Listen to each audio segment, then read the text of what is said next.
Let me start the screen share.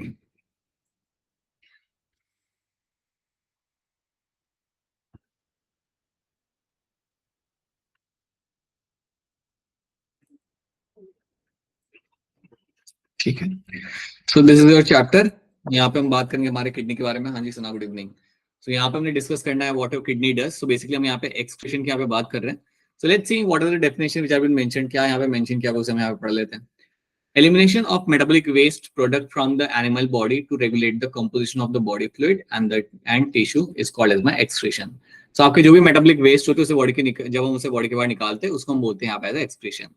These waste product include your ammonia, uric acid, urea, carbon dioxide, ions like your chloride ions, phosphate ions, sulfate. इन सबको हम body के बाहर निकालेंगे and they are all my metabolic waste, right? हम humans हैं, mammals के अंदर आपका यूरिया जो आपका एक मेन कंपोनेंट होता है वो आपका बॉडी के बाहर निकाला जाता है. यूरिया के साथ साथ और भी चीजें निकलती है बॉडी के बाहर निकाली जाती है, बट हमारा जो नाइट्रोजनस वेस्ट है जो हम बॉडी के बाहर निकालते हैं that is with the urea. ठीक है. अब आपको यहाँ पे याद रखना है कि यू विल फाइंड अलग अलग ग्रुप ऑफ एनिमल्स के अंदर अलग अलग टाइप का आपका वेस्ट बनता है. फॉर एग्जाम्पल अगर बात करो, अगर आपसे पूछा जाए कि अमोनिया, यूरिया और यूरिक एसिड में से सबसे टॉक्सिक क्या होता है, then the answer is going to be your ammonia. Ammonia is going to be the most toxic of the 3 nitrogenous waste. On the other hand जो आपका यूरिक एसिड यहाँ पे होता है, यूरिक एसिड आपका लीस्ट टॉक्सिक होता है. सो ammonia आपका होगा हाईली टॉक्सिक वेस्ट आपका ये होता है, और यूरिक एसिड आपका होता है जो कम टॉक्सिक होता है. सबसे कम टॉक्सिक आपका यूरिक एसिड होता है. अब सवाल यहाँ पे आता है कि कौन से एनिमल्स आपका अमोनिया को रिलीज करते हैं. तो याद रखना आपके पास अमोनिया को रिलीज करने वाले जो एनिमल्स हैं उनका नाम आपके यहाँ पे लिखा हुआ है. या वो bony fish, aquatic amphibians and insect. तो कई सारे आपके इंसेक्ट होते हैं, एक्वाटिक इंसेक्ट्स होते हैं. एम्फीबियंस, एम्फीबियंस में भी एक्वाटिक एम्फीबियंस. एक्वाटिक एम्फीबियंस मतलब अगर मैं आपको एग्जांपल दूं, टैडपोल. टैडपोल होता है ना जो आपका पानी में रह रहा होता है पूरी जिंदगी भर. जब वो फ्रॉग में बन जाता है तब उसको पानी के ऊपर डिपेंडेंसी नहीं रहती. Then it will start living on the land. वो पानी में ओकेजनली जा सकता है वो ब्रीडिंग पर्पस के लिए, बट वो लैंड पे रहते हुए आपको मिलेगा. सो याद रखना tadpole is a good example of my aquatic amphibian, right. और जितनी भी आपकी बोनीफिश होती है इन सब के अंदर से आप एक्सक्रीट करते हो आपका अमोनिया. अब आपको एक चीज यहाँ पे याद रखनी है, जब भी हम अमोनिया की बात करें तो अमोनिया को बॉडी से निकालने के लिए आपको यूज करना पड़ता है high amount of water. So basically अगर आपको अमोनिया को बॉडी के बाहर निकालना है then you need high water content. So high water is needed और you need to have water content. आपको बहुत ज्यादा आपको चाहिए, तभी आप अमोनिया को बॉडी के बाहर आप निकाल सकते हो. तो अगर आपको अमोनिया को बॉडी के बाहर निकालना होता है तो आपको बहुत ज्यादा पानी का आपको यहाँ पे यूज करना पड़ता है. सो हाई वाटर रिक्वायरमेंट आपको यहाँ पे हमेशा रहेगी. सो ये एक बात आप यहाँ पे याद रखना. सेकेंड चीज आप याद रखना कि अमोनिया आपका यहाँ पे हाईली टॉक्सिक है. सो अमोनिया को आप ज्यादा टाइम के लिए बॉडी में रख नहीं सकते बिकॉज ये आपका हाईली टॉक्सिक कंपाउंड है. इसको अगर आपने बॉडी के अंदर रखा ज्यादा लंबे टाइम के लिए तो आपके सेल्स के अंदर जो दूसरे प्रोसेस हो रहे हैं, जो दूसरे मेटाबॉलिक एक्टिविटीज जो आपके वहां पे हो रही है वो वहां पे अफेक्ट हो सकती है. So that is why it is highly toxic और इसको जल्द से जल्द बॉडी के बाहर निकालना आपके लिए जरूरी होता है. याद रखना अमोनिया बनाने के लिए कोई ज्यादा एनर्जी नहीं लगती. सो जब बॉडी जब अमोनिया बनाती है सो फॉर्मेशन आपका हमेशा होगा लिवर के अंदर, बट इसको बनाने के लिए एनर्जी का एक्सपेंडिचर यहाँ पे कम होता है.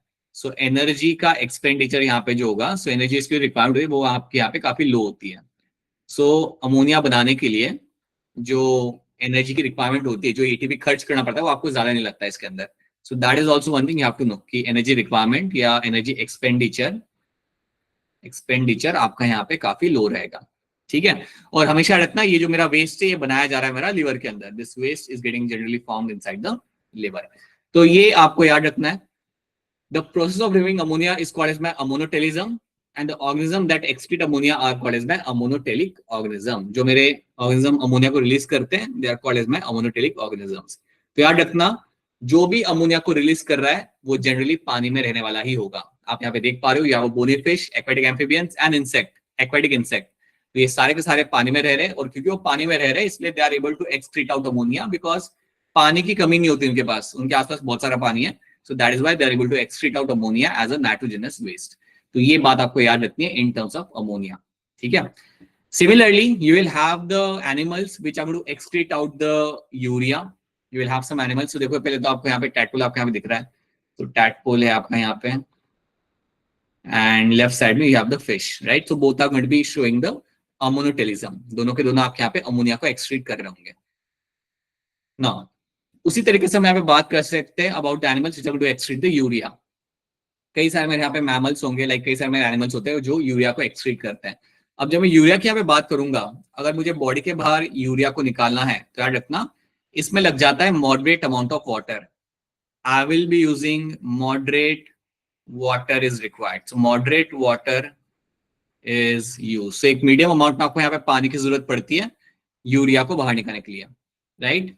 इट इज लेस टॉक्सिक, ये आपका इतना टॉक्सिक नहीं होता। अब क्योंकि आपका यूरिया इतना टॉक्सिक नहीं होता, इसलिए आप उसे बॉडी में रख सकते हो, इसलिए आप उसे थोड़े टाइम के लिए आप बॉडी के अंदर रख सकते हो, आपको तुरंत निकालने की वहां पे जरूरत नहीं है, राइट। यहाँ पे आपका एनर्जी एक्सपेंडिचर भी आपका यहाँ पे मॉडरेट अमाउंट में होगा, so you have a moderate amount of energy expenditure, यहाँ पे आपको एनर्जी लग जाती है, so moderate amount of energy expenditure. तो इसको बॉडी के बाहर निकालने के लिए आपकी यहाँ पे एनर्जी लगनी है। So you will find the energy will be released to take this urea out of the body, इसके लिए आप यहाँ पे एनर्जी आपके यहाँ पे लग जाती है। तो ये बात आपको रखनी है यहाँ पे याद। सो यूरिया जो आपका होता है वो कम टॉक्सिक होता है, पानी की यहाँ पे कम जरूरत पड़ती है, और इसको निकालने के लिए आपकी एनर्जी की भी जरूरत जो होती है आपके यहाँ पे कम रहती है। कहाँ पे ये एक्सक्रीट होते हुए आपको मिल जाता है? In your mammals and terrestrial amphibians. तो टेरेस्ट्रियल एम्फीबियंस का एग्जाम्पल आपके सामने यहाँ पे आ जाएगा frog. Frog becomes example. So frog के अंदर आपको यूरिया को एक्सक्रीट करते हैं हम यहाँ पे, ठीक है। इवन मैं आपको एक और एग्जांपल यहाँ पे दूंगा, शार्क के अंदर भी यूरिया ही एक्सक्रीट होता है। शार्क्स जो होती है, कार्टिलेजियस फिश जो आपके यहाँ पे शार्क है, उसके अंदर भी हम यूरिया ही एक्सक्रीट होते हुए हम यहाँ पे देख पाते हैं। बाकी मैमल्स के अंदर तो यूरिया ही होता है, हम सब मैमल्स हैं and we are going to excrete out urea. Formation याद रखना, फॉर्मेशन आपका हमेशा होगा लिवर के अंदर। The process of removing urea is called as ureotelism, उसको हम बोलते हैं यहाँ पे यूरियोटेलिज्म, और एनिमल्स को हम बोलेंगे यहाँ पे एज अ यूरियोटेलिक एनिमल्स जो यूरिया को एक्सट्रैक्ट करेंगे। सिंपल है, याद रखना कहाँ पे एनर्जी ज्यादा लग रही है, कहाँ पे कम लग रही है, और कहाँ पे पानी ज्यादा लग रहा है, कहाँ पे पानी आपका कम लग रहा है। यहाँ पे आपको मीडियम अमाउंट में आपको यहाँ पे वाटर यूज करना पड़ेगा। So you can see a frog in right hand side पे, लेफ्ट साइड पे you can see the shark. बाकी मैमल्स तो है ही हम लोग which are going to excrete out the urea. Then आखिरी टर्म आपका यहाँ पे आता है यूरिकोटेलिक। वो एनिमल्स जो आपके यूरिक एसिड को एक्सक्रीट करते हैं, the animals which are going to excrete out the uric acid as a nitrogenous waste. अब जब मैं यहाँ पे यूरिक एसिड की बात करता हूं तो याद रखिए कि यूरिक एसिड मेरा यहाँ पे लीस्ट टॉक्सिक होता है। This is going to be least toxic in nature, सबसे कम टॉक्सिक आपका यही होता है, right. It requires least amount of water. इसको अगर बॉडी के बाहर निकालना हो तो पानी की ज्यादा जरूरत नहीं पड़ती, so it requires least amount of water, requires your least amount of water. So पानी की यहाँ पे जरूरत बहुत कम होती है इसको बॉडी के बाहर निकालने के लिए, एनर्जी काफी लग जाती है यहाँ पे। हाँ, सो will find high energy expenditure. Uric acid बनाने के लिए जो कि आपका बनाया जाएगा वापस से लिवर के अंदर, आपका खर्चा यहाँ पे काफी ज्यादा होगा इन टर्म्स ऑफ एनर्जी। आपके एनर्जी के टर्म्स में यहाँ पे आपका खर्चा काफी ज्यादा हो जाता है। तो याद रखना लीस्ट टॉक्सिक है, requires least amount of water यहाँ पे बॉडी के बाहर निकालने के लिए, एंड एनर्जी एक्सपेंडिचर यहाँ पे आपका काफी ज्यादा आपका यहाँ पे हो जाएगा। So these are the few things you have to remember in terms of the uric acid. इतनी चीजें आपको यहाँ पे याद रखनी है यूरिक एसिड को लेके। कौन इसे एक्सक्रीट करता है? आपके रेप्टाइल्स आपके करते हैं, snake, crocodile, all of them will excrete the uric acid. Typically birds, insect and land snails. So आपके insects, land snail, birds and reptile ये सारे के सारे आपके यूरिक एसिड को एक्सक्रीट करते हैं। अगर आपने कभी बर्ड का फीकल मैटर देखा होगा, कभी ना कभी देखा होगा, कबूतर का तो दिख ही जाता है खिड़की के बाहर, it is going to be like a paste. आपने देखा होगा बर्ड्स का तो फीकल वेस्ट आपको होता है, it is more like a paste, right. तो पेस्ट जो होता है आप उसको ही देख के समझ सकते हो दैट वो पानी कितना कम यूज कर रहा है, right. It is more like a paste over there, so a very less amount of water is required to remove the uric acid from the body. हाँ, बट एनर्जी आपके यहाँ पे काफी ज्यादा लग जाती है। So the process of removing urea, यहाँ पे आएगा आपका uric acid, the process of removing your uric acid is called as uricotelism, right. और ऐसे एनिमल्स को हम बोलते हैं यहाँ पे एज यूरिकोटेलिक एनिमल्स। तो ये तीन टर्म्स आपको यहाँ पे याद रखने, और जो भी मैंने आपको यहाँ पे मेंशन किया था वो सेम चीज आपके टेबल में भी यहाँ पे मेंशन करी हुई है, इसे आप बाद में आराम से आप देख सकते हो। So these are the few things you have to know. क्या इतनी बात आप सबको यहाँ पे समझ आ रही है? Is this clear to all of? Yes, sir. Yes, sir. Yes, sir. ठीक है, ऑलराइट। नाउ नेक्स्ट थिंग, तो यहाँ पे आपके एग्जांपल है, you have a snake over here, crow है आपके सामने, they are all going to excrete out the uric acid, ये भी करेगा और ये भी आपका यूरिक एसिड आपके यहाँ पे एक्सक्रीट करेगा। नाउ यहाँ पे आपके सामने एग्जांपल है, कैमल क्या करेगा एक्सक्रीट, यूरिक एसिड या अमोनिया, क्या करेगा ये? Uric acid. Urea. Urea. Excrete out the uric, right. Similarly ये भी जो मेरा यहाँ पे होगा, your this rat over it is also going to excrete out the urea itself, मेरा कंगारू रैट है, ये मेरे यहाँ पे यूरिया ही एक्सक्रीट करेगा। So now you have some animals और उनके एक्सक्रीटरी ऑर्गन्स यहाँ पे मेंशन किए हुए, तो ये बेसिकली आपका कंपैरेटिव एनाटॉमी की हम यहाँ पे बात कर रहे हैं कि कौन सा एनिमल क्या एक्सक्रीट करता है, उसके बारे में हमारे यहाँ पे स्लाइड है। सो लेट्स सी दिस। तो हम यहाँ पे कुछ याद रखना आपको, ये हमने एनिमल किंगडम में भी आपने पढ़ा होगा कि आपके जो एनालिड्स होते हैं, सेफेलोकॉर्डिड्स होते हैं, right, they are the one which you find in the animal kingdom वाले चैप्टर में आपने उनके बारे में पढ़ा था, ठीक है। प्लेटफॉर्म्स की अगर मैं बात करता हूँ तो प्लेटफॉर्म्स आप यहाँ पे टर्म याद रख सकते हो, that is your flame cells. Platyhelminthes आपने पढ़ा होगा, ये फ्लेम सेल्स जिनका काम होता है आपका एक्सक्रीशन करना। So flame cells are always come from the platyhelminthes, right. कुछ एनालिट्स होते हैं जिनके हम टर्म यूज करते हैं as a protonephridia, and cephalochordates के लिए भी हम लोग एक टर्म यूज करते हैं, that is my protonephridia. Earth form की अगर मैं बात करता हूं तो अर्थ फॉर्म के अंदर आपको स्पेसिफिकली मिलता है आपके nephridia. So earth form will be having something like a nephridia, और उस नेफ्रिडिया के थ्रू वो अपना वेस्ट बॉडी के बाहर निकालेगा। अब एक और बात याद रखना कि अर्थवॉर्म एक इंटरेस्टिंग एनिमल है बिकॉज इसके अंदर आपका एक्सक्रीट किया जाता है यूरिया। अर्थवॉर्म और हम सेम है इन टर्म्स ऑफ एक्सक्रीशन, हमारे अंदर भी यूरिया बन के बाहर निकलता है, अर्थवॉर्म के अंदर भी यूरिया बन के बाहर निकलता है, राइट। अगर मैं कॉकरोच की बात करता हूं या नॉर्मली इंसेक्ट की बात करता हूं, इंसेक्ट मतलब मेरा grasshopper, mantis, cricket, beetle, अगर मैं इंसेक्ट्स की बात करता हूं, so they will have Malpighian tubules, इनके पास जो ऑर्गन होगा that is called as my Malpighian tubules, और Malpighian tubules की मदद से आप अपने वेस्ट को बॉडी के बाहर निकालते हो। अगर कॉकरोच है तो याद रखना it has to be uric acid because ये इंसेक्ट है, लैंड इंसेक्ट है। सो Malpighian tubules उनके अंदर रहेगा ऑर्गन जिसके थ्रू हम वेस्ट को बाहर निकालेंगे।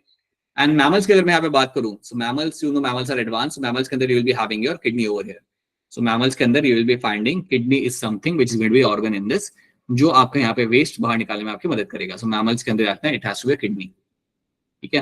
तो ये हमने यहाँ पे देख लिया, these are the few things we have seen. Now you have three categories, you have a ammonotelic, ureotelic and uricotelic, ये तीनों हम यहाँ पे देख चुके हैं। So I hope this terms are clear to all of you. अब question अगर आ रहा है तो फटाफट से सॉल्व कर दो। With respect to a mode of excretion, bony fish fall into which category? Question number 11 का आंसर यहाँ पे क्या होगा, बता दीजिए हैंड रेस करके इसका आंसर जल्दी से बताइए पूजा क्या होगा इसका answer? Sir option C. Option C आपका यहाँ पे सही आंसर है, right. So option C over here becomes a सही answer, right. What gets increase in the blood if a liver becomes functionless, right. अभी इस क्वेश्चन को आप आगे जाके एक बार फिर समझोगे, इसको अभी अगर आप आंसर नहीं कर पा रहे तभी आप थोड़ा सोचो कि आपका क्या लिवर के अंदर इंक्रीज होगा अगर आपका लिवर बनता है फंक्शनलेस, अगर हम ह्यूमंस की बात करें। लेट्स डू वन थिंग, ये क्वेश्चन हम बाद में करते हैं, अभी आपको एकदम से समझ नहीं आएगा। Let's do this question later on, that what will increase if your liver becomes functionless. Let's do this thing later, ठीक है। आप मुझे आंसर दे दो इसमें क्वेश्चन नंबर 19 का। Which of the following set of animals produce some same substance as a chief excretory product? कौन सा यहाँ पे कॉम्बिनेशन है जहां पे आपको सेम मिलता है एज अ एक्सक्रीटरी प्रोडक्ट? देख लो ध्यान से and then give me the correct answer. Which of them will have same excretory product? Muskan Kumari क्या लग रहा है? Sir option C. आपको ऑप्शन सी लग रहा है। तमन्ना क्या लग रहा है आपको? कुछ नहीं लग रहा, सिर्फ जिनका नाम मुस्कान उनको क्या लग रहा है? ऑप्शन सी।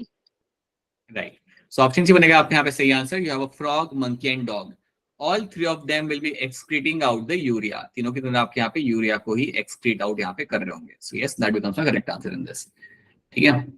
कॉकरोच में इनमें से कौन सा होता है आपके यहाँ पे एक्सक्रीटरी स्ट्रक्चर? आपके यहाँ पे कॉकरोच में आपका कौन सा होता है? वैसे ही बता दो अनम्यूट करके, क्या होगा इसका आंसर यहाँ पे?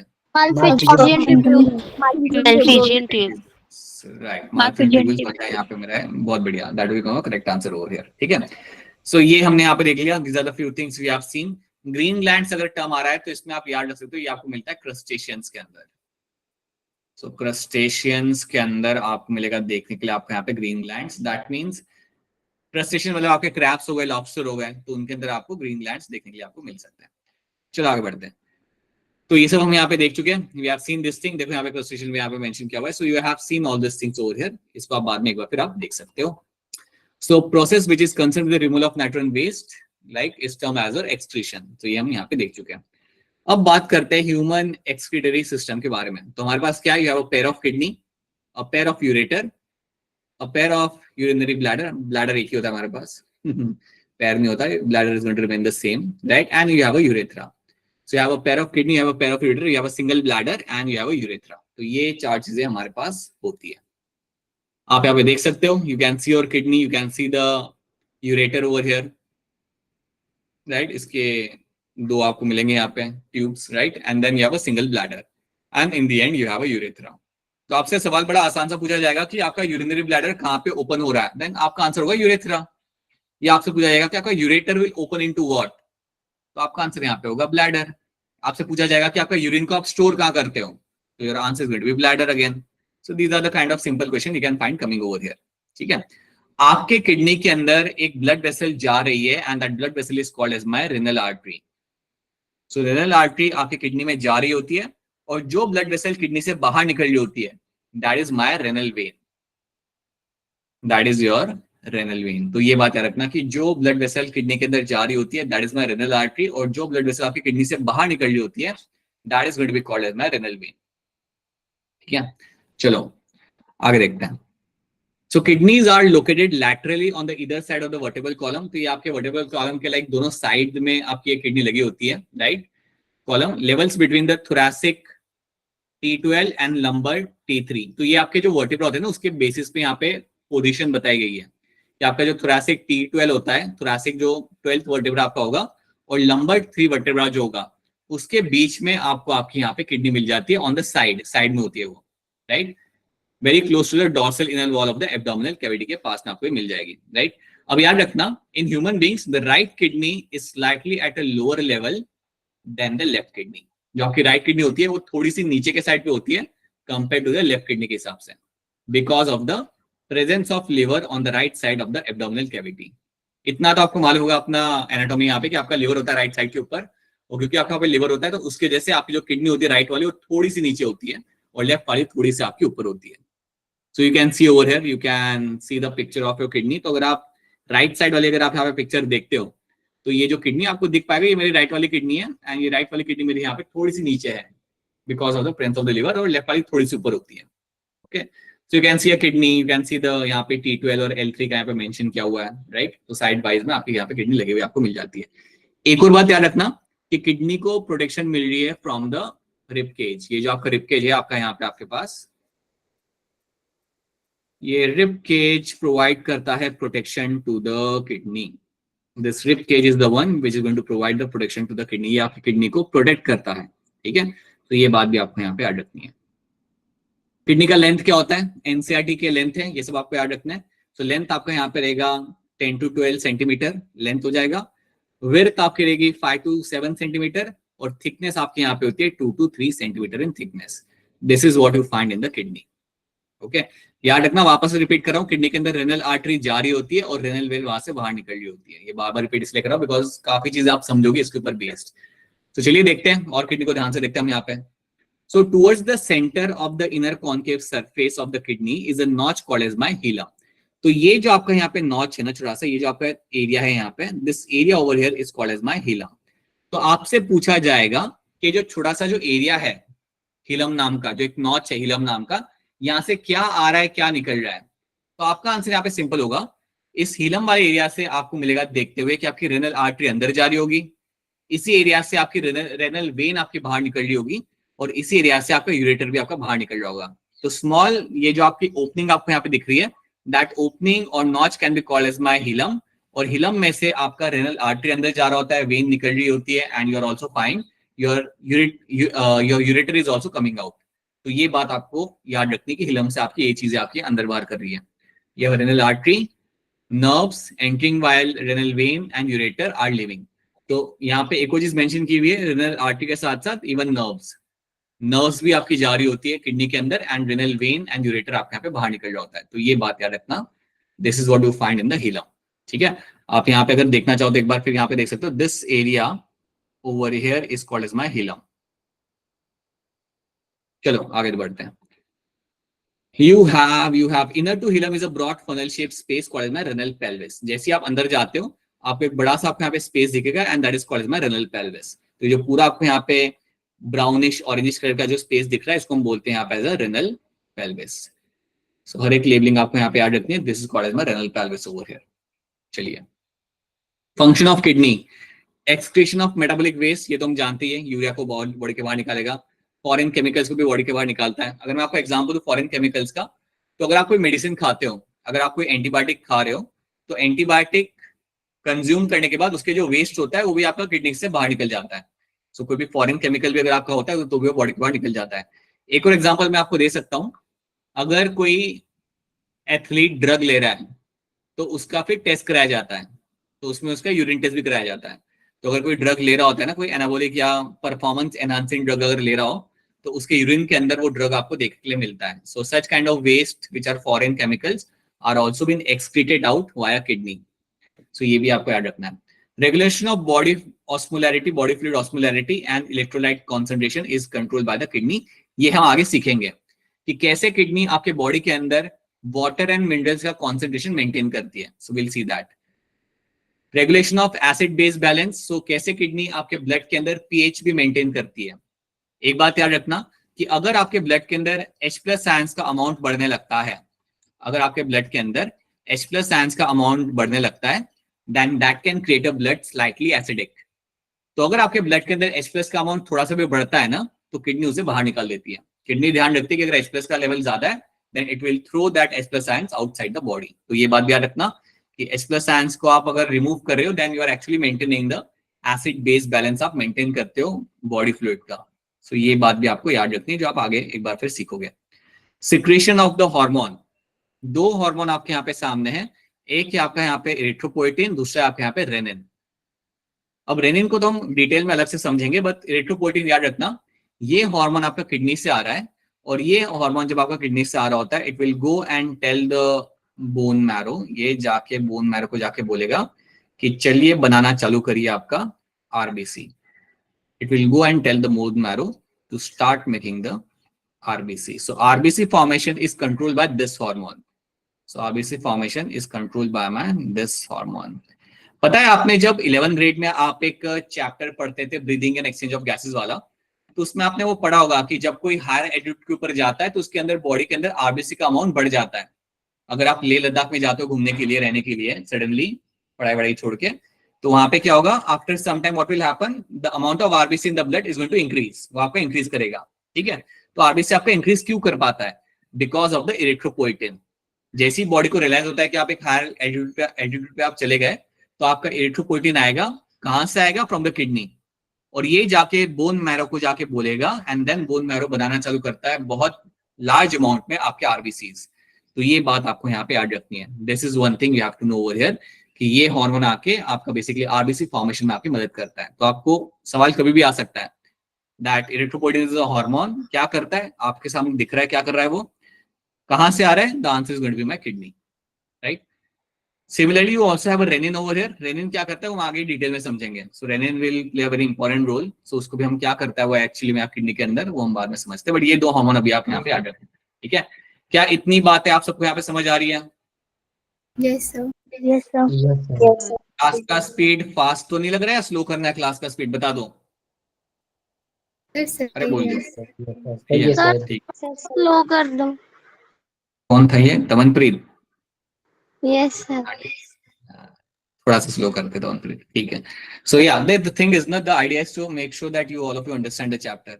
अगर मैं पढ़ा रहा हूँ, बिठा रहा हूँ तुम 1 घंटा यहाँ पे और समझ नहीं आ रहा तो कोई मतलब नहीं है कोई मतलब नहीं है, जाके फिर तुम वही देखो अपना हो गया इन कॉकरोचेस। सो बेटर है like you learn everything over here, जो भी समझ आ रहा है नहीं आ रहा, then yeah let me know so we can, yeah the idea is to make sure that you understand the topic. ठीक है, so urinary bladder will open into what? आप ओपन करेगा ये आपके यहाँ पे, वैसे ही अनम्यूट करके बोलो क्या होगा इसका आंसर यहाँ पे। Urethra. यूरेथ्रा। सही है, राइट।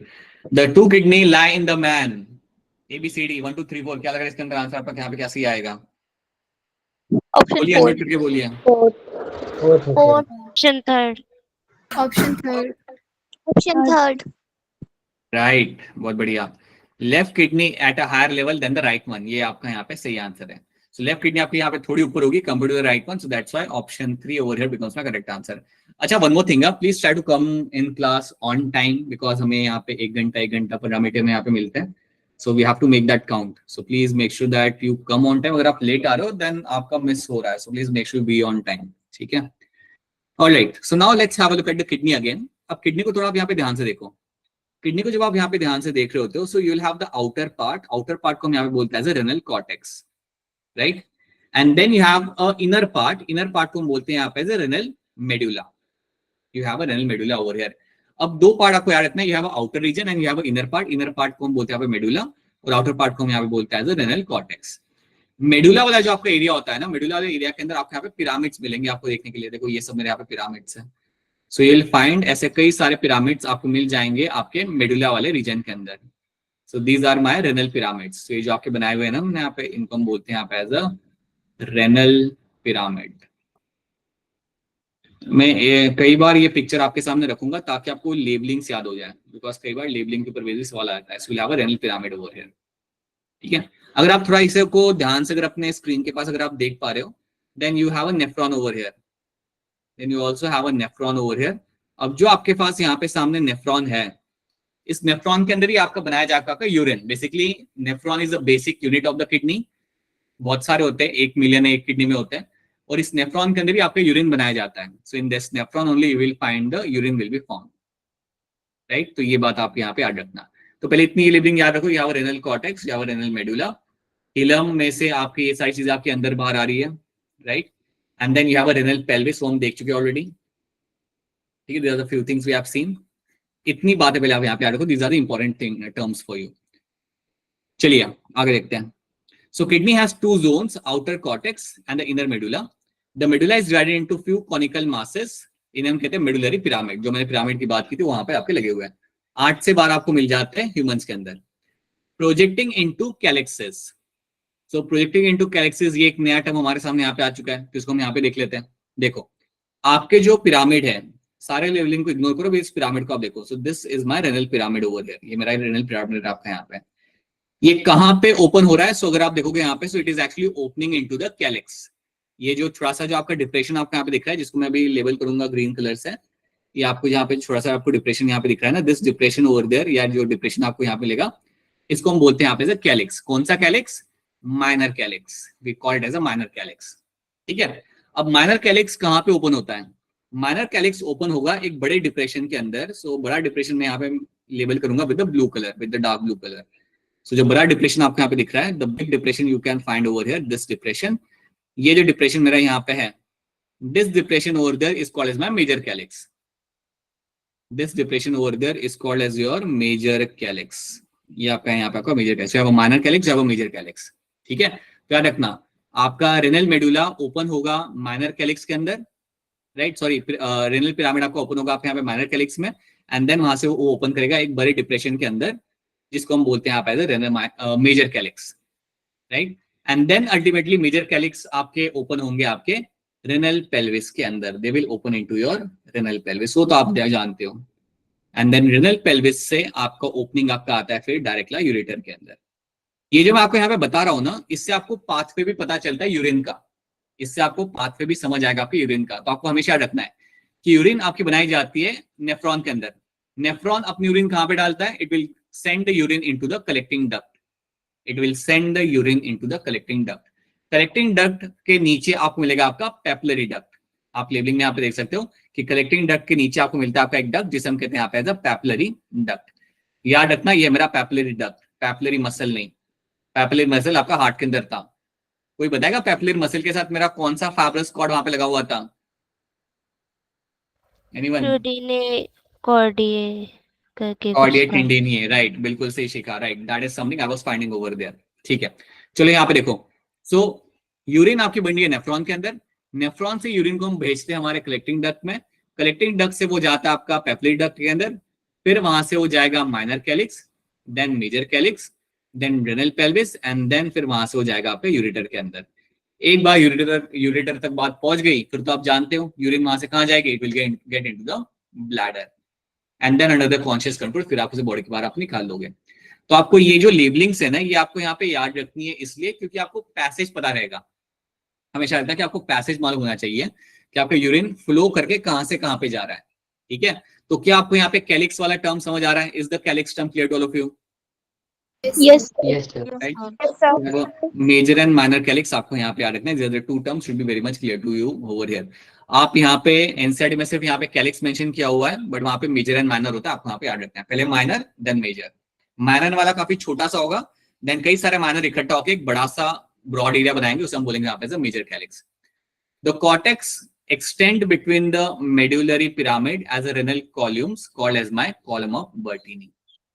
ये क्या होता है हम देख लेते हैं। हमारा कॉलम ऑफ बर्टीनी यहाँ पे क्या होता है, देखो यू हैव द, अब देखो यहाँ पे ध्यान से देखो, मैं रेड कलर यहाँ पे यूज करूंगा। You have this is my cortex वाला पार्ट।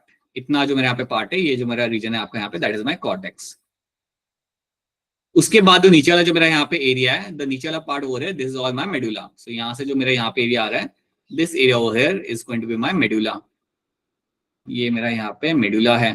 तो आपको याद रखना है जो मेरे यहाँ पे ट्रांजिशन हो रहा है, the transition which is happening over here, मेरा कॉर्टेक्स से मेडुला के अंदर, the transition which is happening with the cortex and medulla. ये जो ट्रांजिशन वाला जोन होता है ना, जहाँ पे कॉर्टेक्स खत्म हो रहा है और आपका मेडुला स्टार्ट हो रहा है, ये ट्रांजिशन वाले जोन को हम कहते हैं यहाँ पे as a column of Bertini। This area over here is called as my column of Bertini।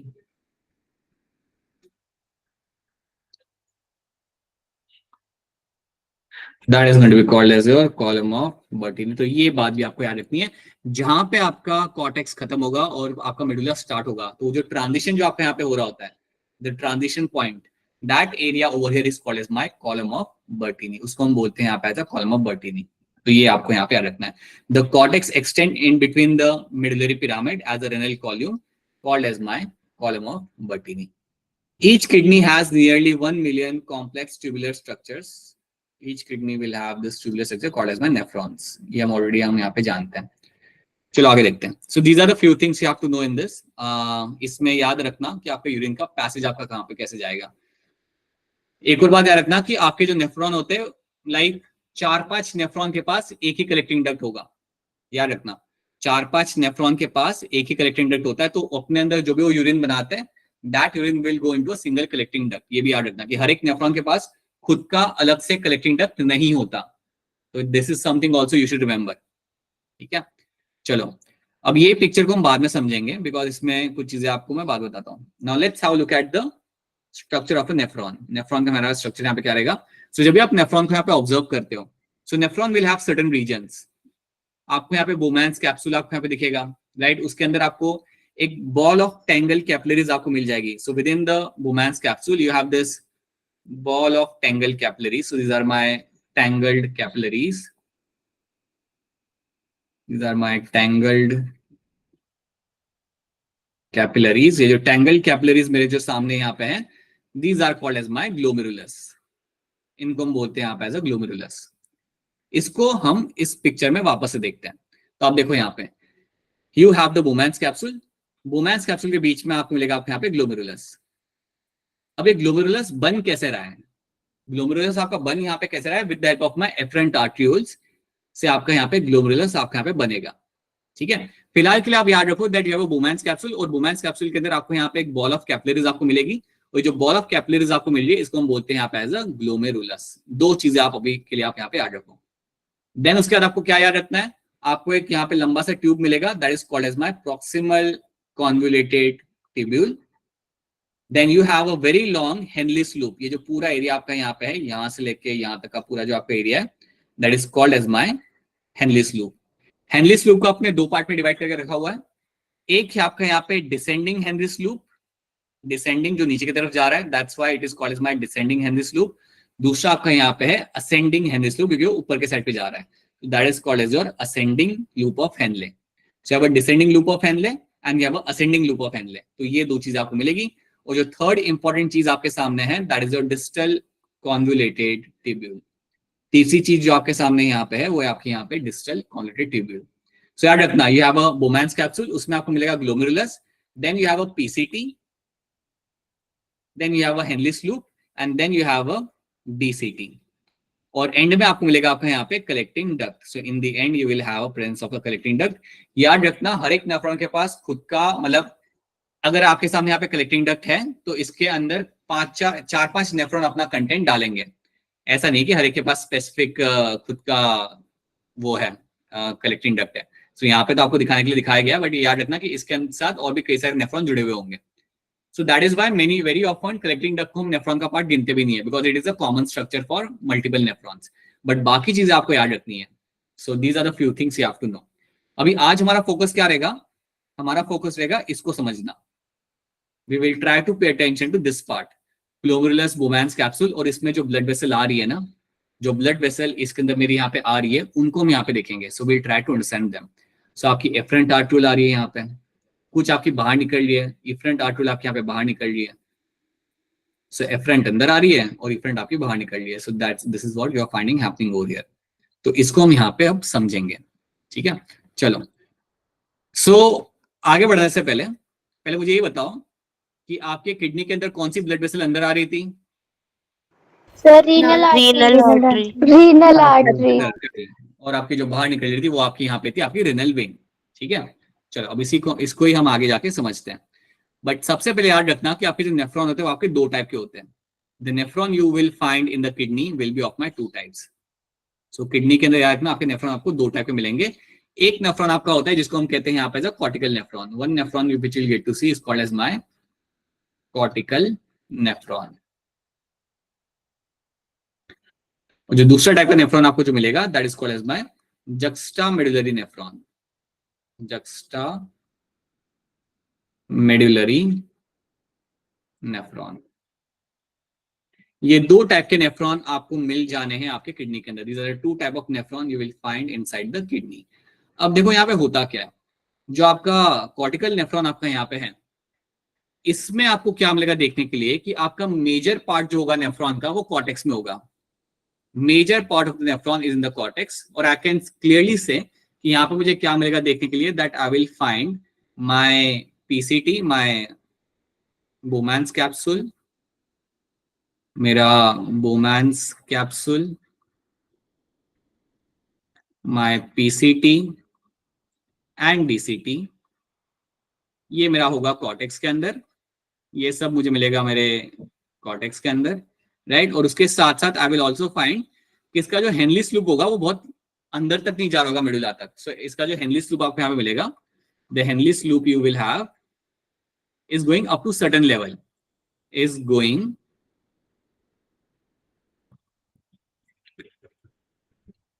up to certain level, up to certain depth of medulla. ये मेडुला के बहुत डेप्थ तक आपका नहीं जा रहा होता, मतलब जा रहा होता है मेडुला तक, ये जा रहा होगा लेकिन बहुत ज्यादा डेप्थ तक नहीं जा रहा होगा. ठीक है. सो कॉर्टिकल नेफ्रॉन में याद रखना, कॉर्टिकल नेफ्रॉन के मेजर पार्ट आपका रहता है कॉर्टेक्स में, राइट. हेनलीस लूप का भी एक पार्ट उसका कॉर्टेक्स में ही होगा और कुछ पार्ट आपका मेडुला तक जा रहा होगा. आप अगर ये पिक्चर देखोगे यहाँ पे तो आप देख पा रहे हो कि यहाँ पे भी आपको क्या मिल रहा है देखने के लिए. आपका जो पीसीटी है वो कहाँ पे, कॉर्टेक्स में. डीसीटी कहाँ पे, कॉर्टेक्स में. आपका बोमैन कैप्सूल कहाँ पे, कॉर्टेक्स में, राइट. आपका जो हेनलीस लूप है वो आपका मेडुला तक जा रहा है, तो वो जाएगा लेकिन एक सर्टेन डेप्थ तक ही जाएगा, बहुत नीचे तक नहीं जाएगा, राइट.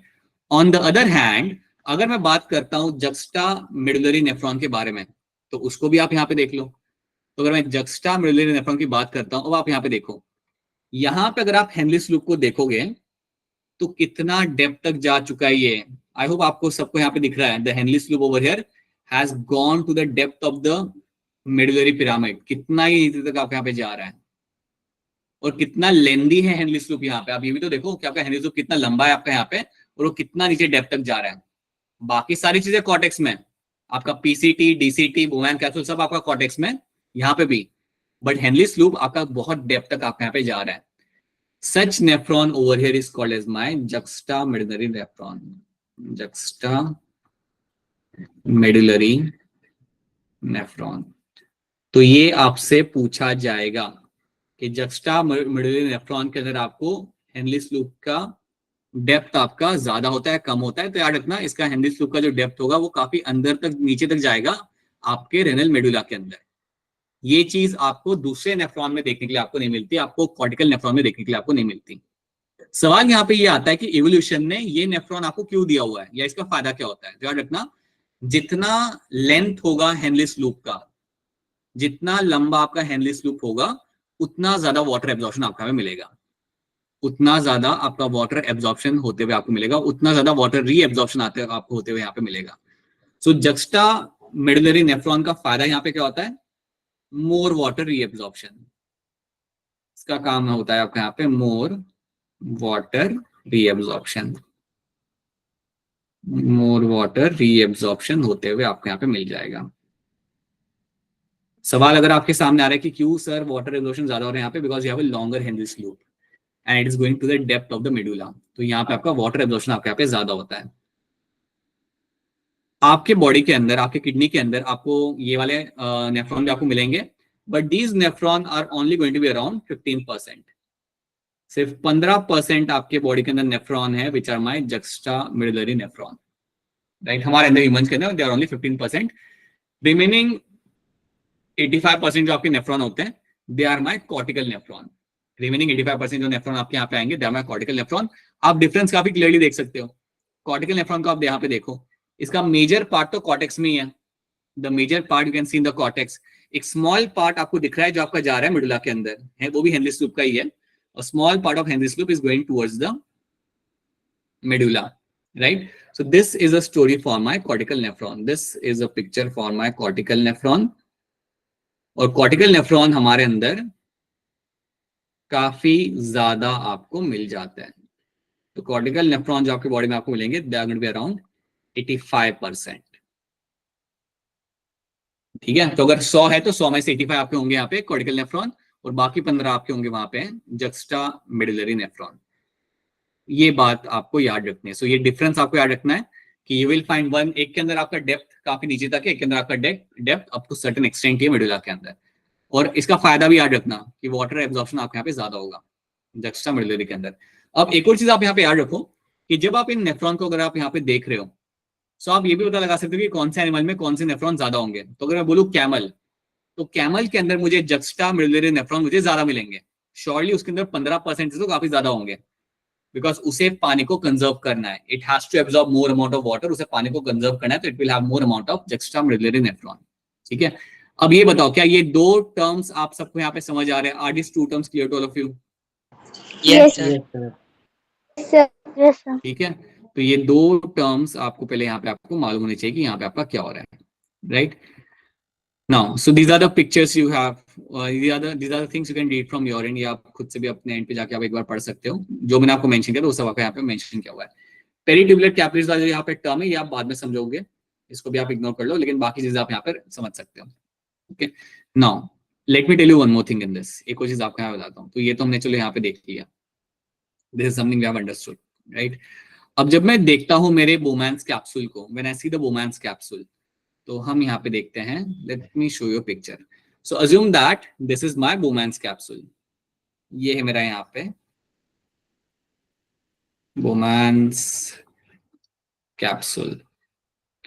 अब जब मैं यहाँ पे मेरे बोमैंस कैप्सूल को यहाँ पे ऑब्जर्व कर रहा हूँ, तो बोमैंस कैप्सूल के अंदर मुझे यहाँ पे जो टैंगल बॉल लाइक स्ट्रक्चर आपके सामने जो बना हुआ है, आप जानते हो ना ये क्या है मेरा बॉल लाइक स्ट्रक्चर? इसको हम क्या बोलेंगे यहाँ पे? Glomerulus. Glomerulus. Glomerulus. This is my glomerulus, मुझे यहाँ पे मेरा यहाँ पे बना हुआ है।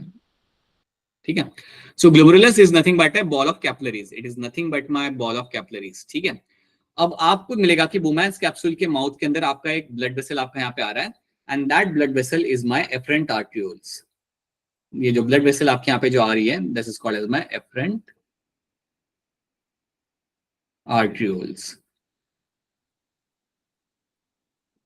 अभी जो एफरेंट आर्ट्रियोल्स जो आपके यहाँ पे अंदर आ रही है, ये आई कैसे, ये कौन है जो आपका अंदर आ रहा है? तो अब हम पीछे जाते हैं। हमने आपको बताया था पहले भी कि आपके जो रेनल आर्टरी था वो आपका अंदर आ रहा था किडनी के अंदर। Now let's come back over here, let's come back to this, right? जब हमने बात किया था कि आपका रेनल आर्टरी आपका बॉडी के अंदर किडनी के अंदर आ रहा था, अब इसको आप यहाँ से देखो। आपको ये लेबलिंग्स याद नहीं रखनी है, सारे नाम आपको याद नहीं रखने, लेकिन आप इस चीज को समझो कि जब रेनल आर्टरी अंदर आती है किडनी के अंदर तो वो ब्रेक डाउन होती है, वो छोटी होने लगती है, it will start becoming smaller arteries. So renal artery अंदर आई, वो छोटी होने लगी, it become segmental artery, interlobular artery, ये सारे नाम आपके लिए इंपॉर्टेंट नहीं है, बट ये सारी आपकी आर्टरीज बनने लगी। और यही आर्टरीज स्मॉलर आर्टरीज और स्मॉलर आर्टरीज बनाएंगे, जिसे हम कहते हैं एज अ आर्टरियोल्स। तो देखो यहाँ पे क्या हुआ, रेनल आर्टरी आपकी अंदर आई और उसने ही आपको अल्टीमेटली बना के दिया आपका यहाँ पे एफरेंट आर्टरियोल्स, उसने ही आपको यहाँ पे एफरेंट आर्टरियोल बना के दिया। और यही एफरेंट आर्टरियोल जाके जाता है आपके बोमैन्स कैप्सूल के माउथ के अंदर। This afferent arteriole is the one which will enter inside the mouth of the Bowman capsule. So यही आपका efferent arteriole से आपके यहाँ पे जो आपके Bowman's capsule के माउथ के अंदर जाके ओपन होंगे। तो देखो आपका यहाँ पे क्या हो रहा है, efferent arterioles आपका यहाँ पे आया और ये जाके ओपन हो रहा है आपका, it is forming the glomerulus and getting inside the mouth of the Bowman capsule. अब अगर आप यहाँ पे देखोगे तो आपका glomerulus यहाँ पे बन चुका है। अब glomerulus जो आपका यहाँ पे बन चुका है ये वापस से reform करेगा कुछ और। So glomerulus आपका बनने के बाद it is going to reform something called as my efferent arterioles. This glomerulus is going to reform some other blood vessel and that is called as my efferent arterioles. तो इसलिए हम यहाँ पे देख पाते कि efferent arterioles अंदर जा रहा है और efferent arterioles बाहर निकल रहा है। और ये चीज आपको उस पिक्चर में भी आपको समझ आएगी कि आपका रेनल आर्टरी अंदर गया, उसने अल्टीमेटली आपको बना के दिया आपका efferent arterioles। एफरेंट आर्टरियोल्स जाके बनाते हैं आपका ग्लोमेरुलस और उसी ग्लोमेरुलस में से बन के निकलता है आपका यहाँ पे एफरेंट आर्टरियोल्स। और वो एफरेंट आर्टरियोल्स जब आपको वहां से बाहर बन के निकलेगा वो क्या बनाएगा, it will ultimately form the renal vein. वो जाके आपका बनाता है रेनल वेन जो आपके किडनी से बाहर आ रही होती है। जो हम बार बार कह रहे हैं ना कि कौन बाहर आ रहा है, रेनल वेन जो आपके यहाँ पे बाहर आ रही है, it is actually getting formed with the help of the efferent arterioles. आप देख सकते हो इस पिक्चर के अंदर, you can see the picture again over here. हमने यहाँ पे हमारा एफरेंट आर्टरियोल बना लिया था, देखो फिर उसने क्या किया, it has formed the glomerulus, that is my glomerular capillaries. और फिर वहां से क्या बन के बाहर निकला, we have seen the efferent arterioles is been formed. Efferent arterioles बनाती है आपके यहाँ पे पहले peritubular capillaries, they will form the peritubular capillaries first of all and then उसके बाद अल्टीमेटली आपका रेनल वेन बन के आपका बाहर निकलेगा। You will find there is a formation of renal vein और ये आपका किडनी से बाहर निकलता है। तो हमेशा आपको याद रखना है कि कौन अंदर जा रहा है, आपका रेनल आर्टरी अंदर जा रहा है, फॉर्म कर रहा है एफरेंट आर्टरियोल जो आपका बनाएगा फिर ग्लोमेरुलस और वहां से फिर आपका एफरेंट आर्टरियोल बाहर बन के निकलेगा जो इनिशियली आपका बनाएगा peritubular capillaries and then ultimately renal vein आपकी बाहर बन के निकल जाएगी। तो ये आपको याद रखना है, बीच की लेबलिंग आपके काम की नहीं है, बट ये याद रखना कि आपका एफरेंट आर्टरियोल बनता कैसे है। ठीक है, क्या ये बात आप सबको समझ आ रही है? Yes sir. Yes, sir. तो ये चीज आपके यहाँ पे हो गई, राइट। अब देखो आप एक और चीज यहाँ पे समझो, जब हम इन दोनों को यहाँ पे कंपेयर करते हैं ना तो ये अब कुछ स्मॉल पॉइंट्स आपको यहाँ पे याद रखना है। आपकी जो एफरेंट आर्टरियोल्स आपके सामने यहाँ पे है, इसका डायमीटर आपका यहाँ पे होता है छोटा, so it has a smaller diameter, so it will have a smaller diameter, have smaller diameter compare to afferent artery, इसका डायमीटर यहाँ पे छोटा होता है।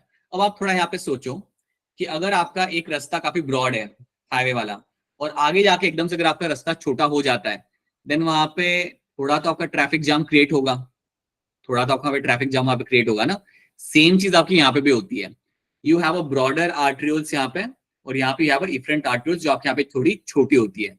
तो इसकी वजह से आपका यहाँ पे एक प्रेशर क्रिएट होता है, बिकॉज ऑफ दैट ग्लोमेरुलस के अंदर आपका यहाँ पे एक प्रेशर क्रिएट होता है और उसके वजह से आप यहाँ पे फिल्ट्रेशन कर पाते हो। सो याद रखना इस एरिया के अंदर we will be doing something called as my glomerular filtration. तो यहाँ पे आपको क्या होते मिलेगा, this area is area where you will find glomerular filtration होते हुए आपको मिलता है। So will find glomerular filtration यहाँ पे आपको होते हुए मिलेगा। और ये फिल्ट्रेशन करने के लिए आपको जो नेचर ने ये जो आपकी एफरेंट आर्टरियोल्स को जो छोटा बनाया है वो बड़ा इंपॉर्टेंट है, तभी आपका यहाँ पे एक प्रेशर क्रिएट होता है and because of that pressure you will find कि आपका फिल्ट्रेशन स्टार्ट होगा। अब आप एक बात यहाँ पे याद रखना कि आपका जो ग्लोमेरुलस है इसका काम बेसिकली यहाँ पे क्या होता है। देखो जब आपकी एफरेंट आर्टरियोल्स अंदर आएगी तो इसमें काफी कुछ होगा, it will have the RBC भी इसके अंदर होगा, बड़ा बड़ा आरबीसी भी इसके अंदर आपको मिल जाएगा, इट विल हैव प्रोटीन्स इसके अंदर होंगे और इस ब्लड के अंदर, सो इस ब्लड के अंदर आपके इवन होंगे आपके nitrogenous waste. The blood will also have good amount of nitrogenous waste. तो ये समझे, जो मेरे ऑरेंज डॉट्स हैं, they are all my waste products. ये सारे मेरे यहाँ पे वेस्ट प्रोडक्ट्स हैं. This is all my waste.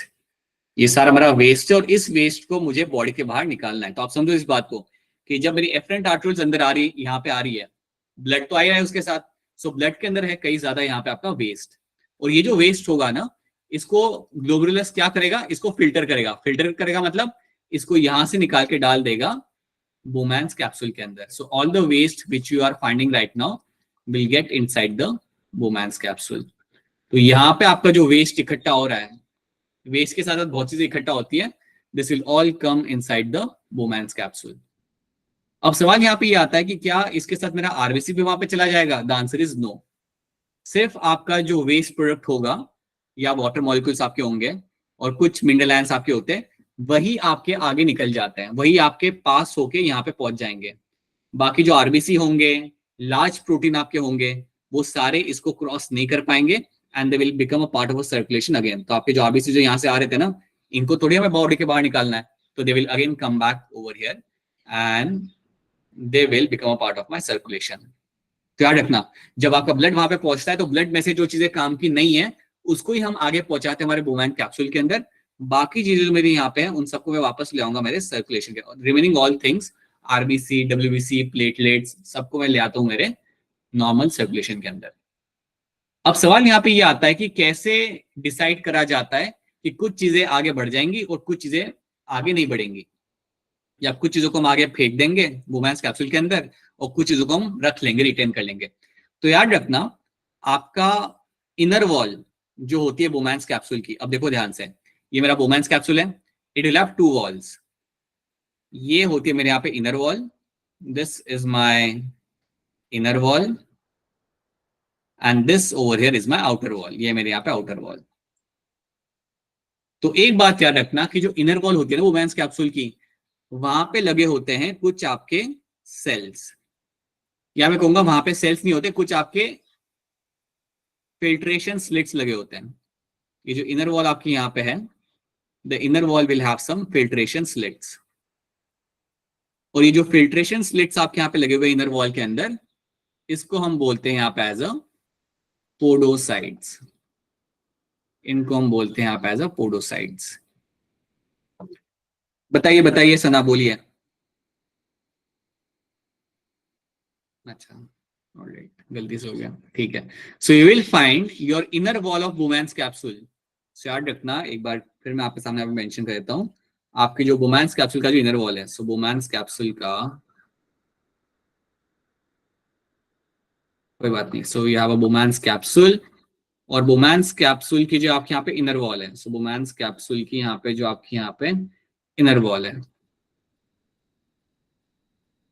This inner wall is known to have a presence of podocytes.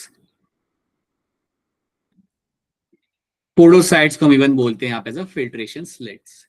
इनको हम इवन बोलते हैं यहाँ पे एज अ फिल्ट्रेशन, इनको हम कॉमनली इवन कहते हैं एज अ, ये नाम लेकिन याद रखना आपको, ये नाम के ऊपर बेस क्वेश्चन आएगा, फिल्ट्रेशन स्लिट्स.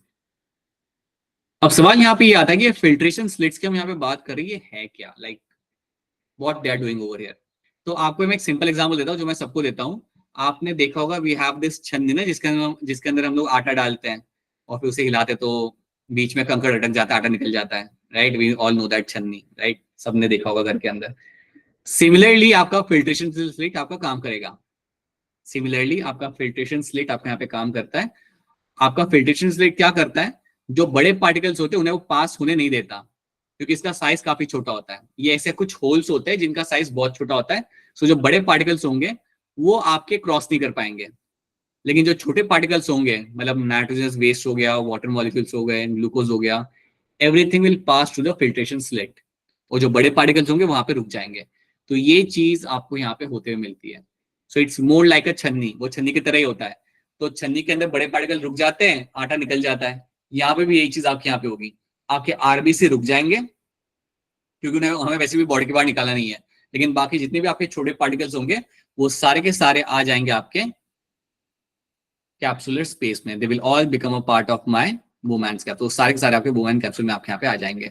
बाकी जो बड़े पार्टिकल्स हैं they will come back in the circulation. So याद रखना, that is what my podocyte are known for. ये सवाल बहुत बार पहले आ चुका है। पोडोसाइट आपके क्या होते हैं, कहाँ पे होते हैं और इनका काम क्या होता है। सो कहाँ पे होते हैं? On the inner wall of the women's capsule. They are my filtration slits and you should know that they help in the filtration. They actually help in the glomerular filtration. So जो चीजें waste है वो bypass हो जाती है और जो बड़े पार्टिकल्स हैं वो वापस आ जाते हैं आपके सर्कुलेशन के अंदर।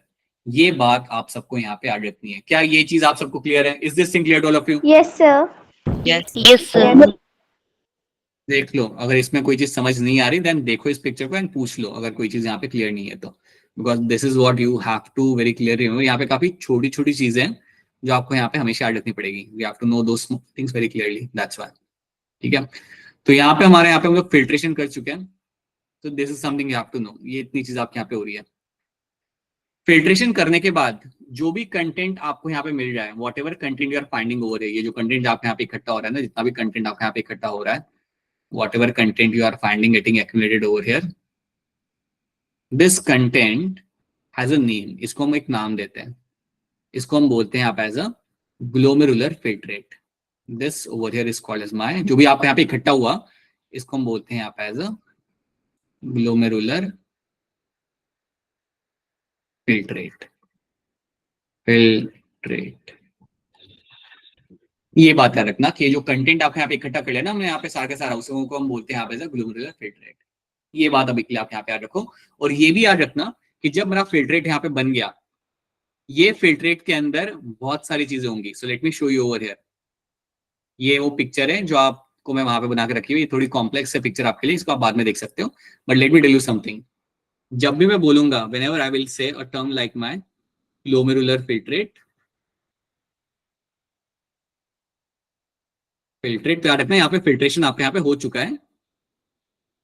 और जो फिल्ट्रेशन करके आपने जो इकट्ठा कर लिया कैप्सूल के अंदर, उसे हम बोलेंगे यहाँ पे ग्लोमेरुलर फिल्ट्रेट।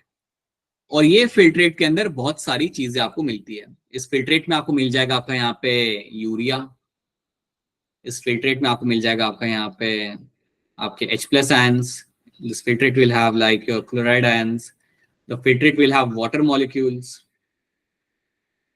इस फिल्ट्रेट में आपको इवन मिल जाएंगे आपके ग्लूकोज मॉलिक्यूल, वो भी बाईपास हो जाते हैं आपके पोडोसाइट्स में से। The filtrate will have amino acids.